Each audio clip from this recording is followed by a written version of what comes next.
Hi అండి, welcome to my channel. ఈరోజు మనము హోటల్ స్టైల్ పల్లీ పచ్చడి ఎలా చేసుకోవాలో చూద్దాము. చాలా సింపుల్గా చేసుకోవచ్చు. ఒక కప్పు వేరుశనగ పప్పు తీసుకొని ఒక బాండీ పెట్టుకొని అందులో ఒక 2-3 స్పూన్స్ సాల్ట్ వేసి ఆ సాల్ట్లో ఈ వేరుశనగ పప్పు వేసి సన్నని మంట మీద బాగా వేగించుకోవాలి. వేగిన తర్వాత పక్కన పెట్టేసుకొని చల్లారిన తర్వాత దాని మీద ఉండే పొట్టంతా తీసేసేయాలి.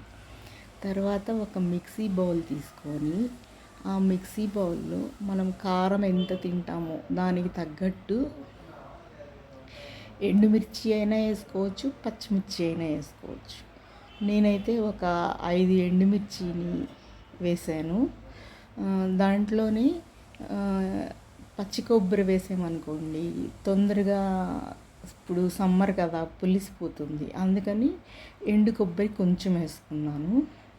కొంచెం చింతపండు నానబెట్టుకున్నాను, అది వేసాను. తర్వాత అల్లం వేసాను. ఇవన్నీ వేసిన తర్వాత వేయించుకున్న పల్లీలు అందులో వేసేసుకొని మిక్సీలో మరీ మెత్తగా కాకుండా కొంచెం వాటర్ వేసుకొని మిక్సీలో వేసుకోవాలి. పోపు పెట్టుకోవాలి. ఆ పోపులో ఎండుమిర్చి, ఆవాలు, కొంచెం జీలకర్ర, కరివేపాకు అన్నీ వేసి బాగా వేగనివ్వాలి. వేగిన తర్వాత ఆ పోపుని పల్లీలు చట్నీలో వేసేసుకోవాలి. ఇది దోశలో కానీ ఇడ్లీలో కానీ చాలా బాగుంటుందండి ఈ పచ్చడి.